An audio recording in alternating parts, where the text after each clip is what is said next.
Goa, a tiny state on the west coast of India, right along the Arabian Sea. These days, it's known for its beaches, palm trees, nightlife, and that chilled-out holiday vibe. But here's something a lot of people don't know. For more than 450 years, Goa wasn't ruled by India, or even by the British. It was part of Portugal. Yup, Portugal, the same country that's thousands of kilometers away in Europe. The Portuguese arrived here in 1510, led by a guy named Afonso de Albuquerque. They weren't just sightseeing. They were looking for a safe base to control the spice trade and dominate the Indian Ocean. Back then, Goa was part of the Sultanate of Bijapur. Busy, rich, and perfectly located for trade with Arabia, Africa, and Southeast Asia. After a failed first try in March that year, Albuquerque came back in November with help from a local ally, Timoji, and captured the city. And just like that, Goa became the capital of Portugal's empire in the east. So why did they stay here for so long? Well, Goa was a gold mine, not just for spices and silk, but as a strong naval base. It gave them power in the region, and for the Catholic Church, it became a major center for spreading Christianity in Asia. Even the name Goa has history. Before the Portuguese came, it was known as Gomantak in Sanskrit, meaning fertile land of cows. Over time, traders shortened it, and the Portuguese just went with Goa. During the height of their rule, Old Goa, or Velha Goa as they called it, became one of the most impressive cities in Asia. They even nicknamed it the Rome of the East because of all the grand churches and cathedrals. Today, it's a UNESCO World Heritage Site, and walking through it feels like stepping back in time. If you ever visit, there are some Portuguese-era buildings you just can't miss, like the Basilica of Bom Jesus, built in the early 1600s and home to the relics of St. Francis Xavier. Then there's the massive Sea Cathedral with its famous golden bell. The Church of St. Francis of Assisi is full of gold-covered altars and beautiful frescoes. And the Church of St. Cajetan? It's actually inspired by St. Peter's Basilica in Rome. There's also the Chapel of St. Catherine, marking where Albuquerque first entered Goa, and the Church of Our Lady of the Rosary, one of the oldest here. And it's not just Old Goa. The Portuguese left their mark everywhere. The colorful Latin quarter of Fontanhas in Panaji still looks like a slice of Portugal. Fort Aguada, built to guard against invaders, still has one of Asia's oldest lighthouses. And the Reis Magos Fort offers stunning views over the Mandovi River. Even in daily life, the Portuguese influence is still here. Konkani, the local language, has loads of Portuguese words. The food, Vindaloo, actually comes from a Portuguese dish called Vina d'Alhos, and the bread-making tradition came from them too. Festivals like Carnival and the Feast of St. Francis Xavier are pure Indo-Portuguese celebrations. Portugal held on to Goa for 451 years. Even after India got independence in 1947, Goa stayed Portuguese until December 1961, when the Indian Army took control. Today, Goa is this amazing mix of Indian culture and Portuguese heritage. And that's what makes it so unique. A place where East meets West in the most beautiful way. Goa actually has two airports, but I landed at the one in the south, the Manohar International Airport, and that's the one you're seeing in this video. This airport is a bit closer to Old Goa, so it's a good choice if you're planning to explore the historic sites. Just keep in mind, Uber here only works from the airport itself. Once you're outside in other parts of Goa, you'll have to rely on taxis, bike rentals, or local transport. When you look at the map, you'll notice something a bit tricky. Some places have names that sound almost the same as the cities. For example, there's a spot called Goa Vela. Sounds like it should be the old Portuguese town, right? Well, don't get confused like I did. Goa Vela is just a regular village, nothing much to see there. The real old town from the Portuguese settlement is called Old Goa. Yes, written exactly like that in English, believe it or not. While walking around, I even saw a few cows just casually strolling down the street. But one thing surprised me. I didn't meet a single person who actually speaks Portuguese. Most locals only know a few Portuguese words here and there, and that's about it. I went to Panaji, which is one of the big cities in Goa, and a place many visitors head to.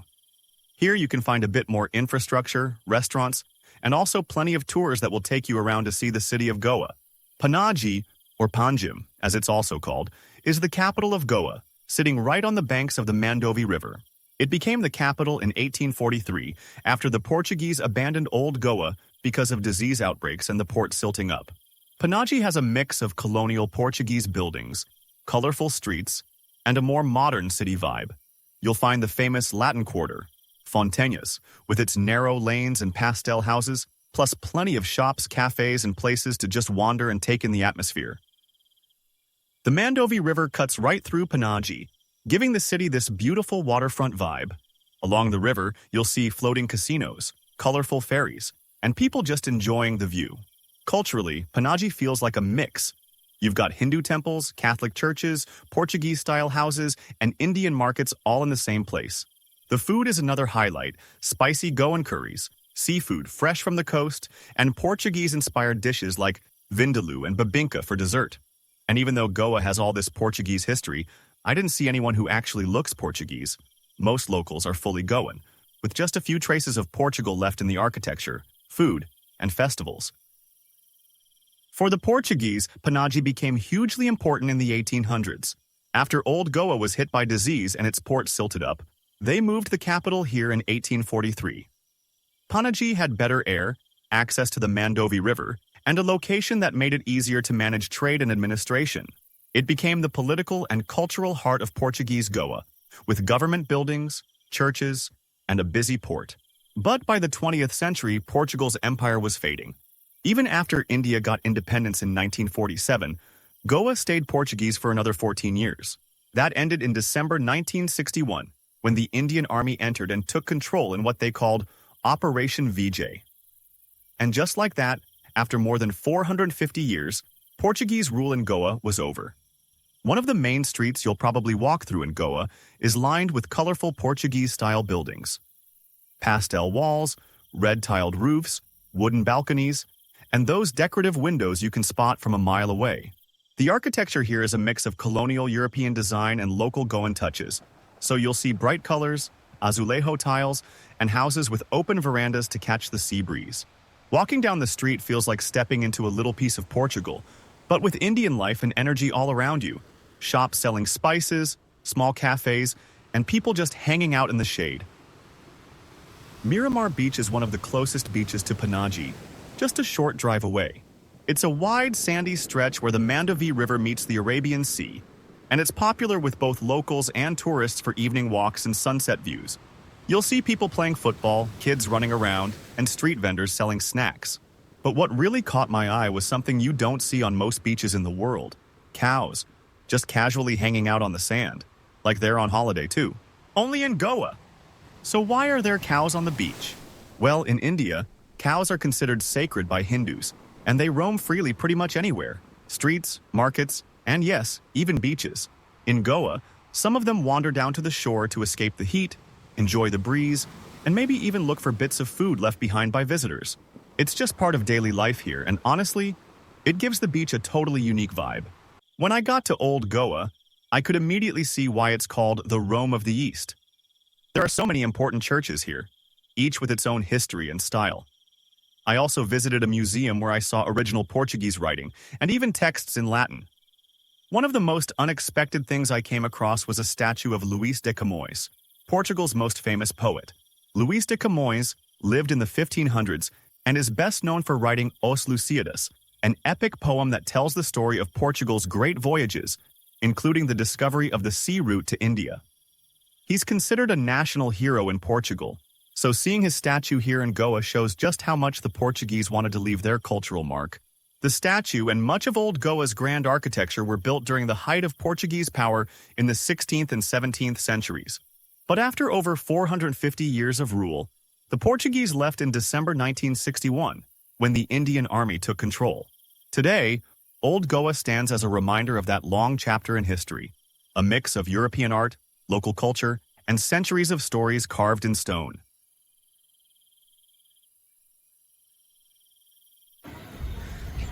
Bom dia, tudo bom? These are the few words that people from Goa speaks in Portuguese. I think the language has been forgotten here, but it's still a beautiful place to come. The Portuguese architecture in Goa is one of the most striking legacies of its colonial past. You can still see grand churches, chapels, and old houses with ornate balconies, colorful tiles, and arched windows. Many of these buildings, especially in Old Goa, follow the classic Portuguese Baroque style, with influences from Europe mixed with local Indian craftsmanship. Most of the Portuguese buildings in Old Goa are painted white because whitewashing with lime was a tradition brought from Portugal.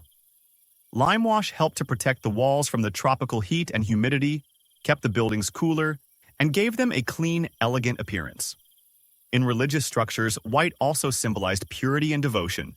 The Portuguese eventually left Goa in 1961, when the Indian Army annexed the territory during Operation Vijay. By then, Goa had been a Portuguese colony for more than 450 years, but political pressure and India's demand for integration led to the end of colonial rule. Many Portuguese officials and settlers returned to Portugal, while others moved to other parts of the world.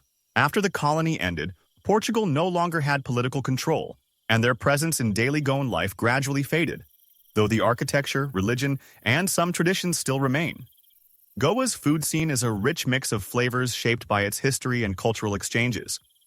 Traditional Goan cuisine is deeply rooted in Indian spices and cooking styles, but it also carries a strong Portuguese influence from over 4 centuries of colonial rule.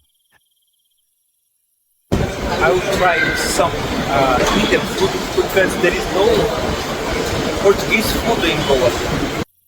North Goa, especially the Kalangut and Candolim area, is known for its lively atmosphere, golden yellow sandy beaches, and warm tropical waters.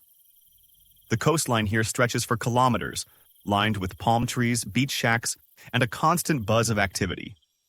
The sand has a distinctive yellow tone that glows under the afternoon sun, creating a postcard-perfect view. Nature in this part of Goa is a mix of coastal beauty and greenery. Behind the beaches, you'll find coconut groves, small rivers, and lush vegetation that give the area a tropical charm. Sunset views are particularly stunning here, with the sky turning shades of orange and pink over the Arabian Sea. Candolim and the surrounding beaches are also famous for their active street life. Scooters are everywhere. They are the main way both locals and tourists move around. You'll hear the sound of horns, bips, constantly, as riders weave through narrow streets and traffic with ease. Renting a scooter is one of the most popular ways for visitors to explore the beaches, markets, and nearby villages. The vibe in North Goa is energetic, with beach shacks playing music, water sports like parasailing and jet skiing, and long walks along the golden sand. It's a place where nature's beauty and the lively Goan lifestyle blend perfectly. Many people in Goa have mixed feelings about the Portuguese. For some, the Portuguese period is remembered with a sense of nostalgia, especially for the architecture, cuisine, and certain cultural traditions they left behind. Older generations often talk about the calm pace of life, the European-style houses, and the influence on music and festivals that are still part of Goan culture today. At the same time, there's also the memory of colonial rule, where Goans lived under foreign control for more than 450 years. Some see this history as a loss of independence, while others recognize it as a unique chapter that shaped Goa's identity. Overall, many Goans see the Portuguese influence as a double-edged sword. It brought both challenges and lasting contributions. The churches, food, and even some words in the Konkani language still reflect that connection, making Goa different from anywhere else in India.